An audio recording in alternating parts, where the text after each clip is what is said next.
Mga kasama, hindi biro ang kalagayan ng sambayanang Pilipino. Hindi nakakatawa kahit isang segundo ang ginagawa ng mga taksil ng mga Pilipino na nandun sa palasyo, sapagkat tayo ay pinagkanulo sa mga higanteng puwersa na nais kumontrol hindi lamang sa ekonomiya ng bansa, kung hindi sa buong mundo. Ito po ang imperialistang Estados Unidos. Sa Pilipinas, pinapasok po ang siyam na deklaradong EDCA sites. Subalit, ang sinabi ng kanyang kapatid, 25 itinago. Ang 16 na base militar ng mga Amerikano. Ano ang ibig sabihin nito? Ang tawag po dyan ay imperialistang proxy war, na tayong mga Pilipino ang gustong ipambala sa kanyan laban sa mga kapitbahay nating mga bansa. Ang malungkot nito, ang kinabukasan natin at ng ating mga apo ay isinamyana hindi lamang ang ating kaluluwa, kung hindi pati ang kinabukasan ng buong sanlibutan. Dahil kapag pumutok ang gerang ito, hindi po ito katulad ng gera noong Second World War. Ang gerang ito ay tinatawag na pandaigdigang digmaang nuklear. Ano po ang ibig sabihin? Ito po ay ang Dongfeng 5B. Ito po ay sandatang nuklear ng bansang China. Ang puwersa po nito ay 5 megaton. Ang ibig sabihin po nun, 10 kilometro hanggang 5,000 ang kayang maabot kung ito ay itututok sa base militar na tinatawag na EDCA sites. Isinubo tayo ng gobyernong ito nang hindi tayo kinukonsulta na gusto ba natin ang gera. Gusto ba natin ang mga EDCA sites nito?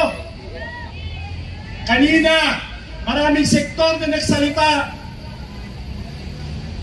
Mahal ang bigas! Mahal ang tubig! Mahal ang kuryente!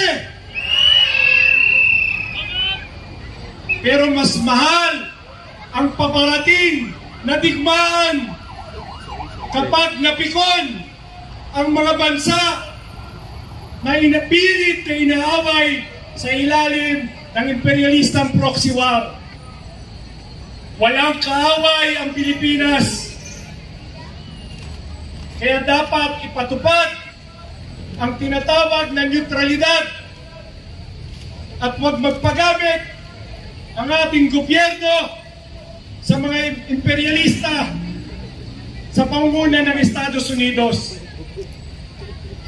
Magbibigay po ako sa inyo ng example. Tingnan niyo po ng maigi.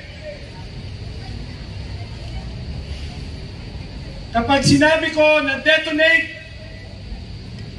tingnan niyo po. Tingnan niyo po ng maigi ang bilang. Mag-sample po tayo ng gera na sinasabi nila. kapag nagpaputok ang mga kalaban ng Estados Unidos na ayaw naman natin, detonate!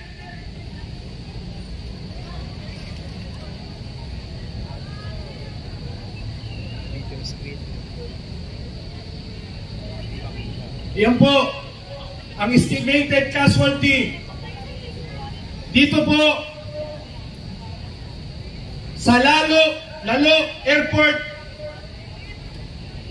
Cagayan. Yan po ang estimated na mamatay, 47,310. Ang mga masusugatan ay 132,780. Estimate pa lamang po yan sa isang base militar ng EDCA. Kahit na ikaw ay supporter ng mga Marcos, ng Robredo, Duterte, hindi kayo makakaiwas. Hindi tayo makakaiwas sa kapahamakan na dala ng EDCA na ito. EDCA site number 2, detonate!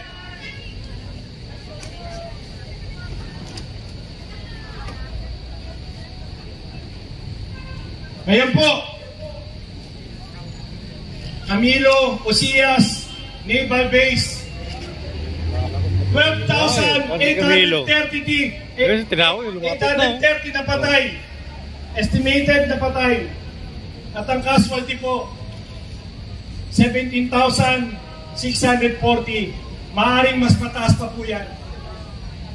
Kaya, kung meron tayong mga kamag-anak, kung doon kayo pinanganak, ang ating presidente, inilagay tayo sa ora peligro. Papayag pa tayo?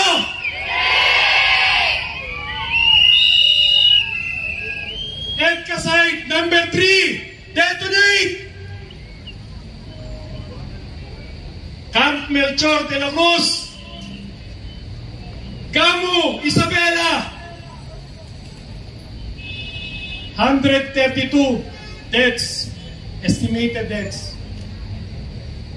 Mga nasugatan, maaaring nabulag, napaso ang balat,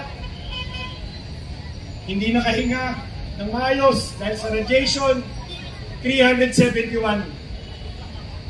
Walang gamot, walang transportasyon, walang ospital. Paano ang mga nasugatan? Kandidato rin sila sa kamatayan, bunga ng proxy war na ito.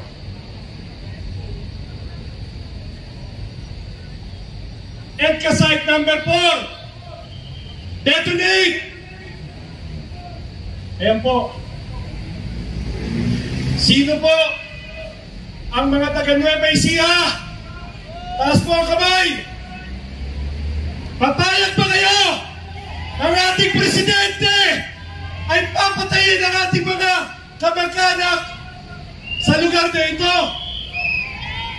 112 deaths, estimated deaths, sa isang pindot na hindi man lang natin nais, na hindi man lang kayo kinonsulta. Ito po'y isang klaseng bomba lamang. EDCA site number 5, detonate! Basa Air Base, Pampanga, 266 plus deaths. Ang casualty, halos 1,000,000.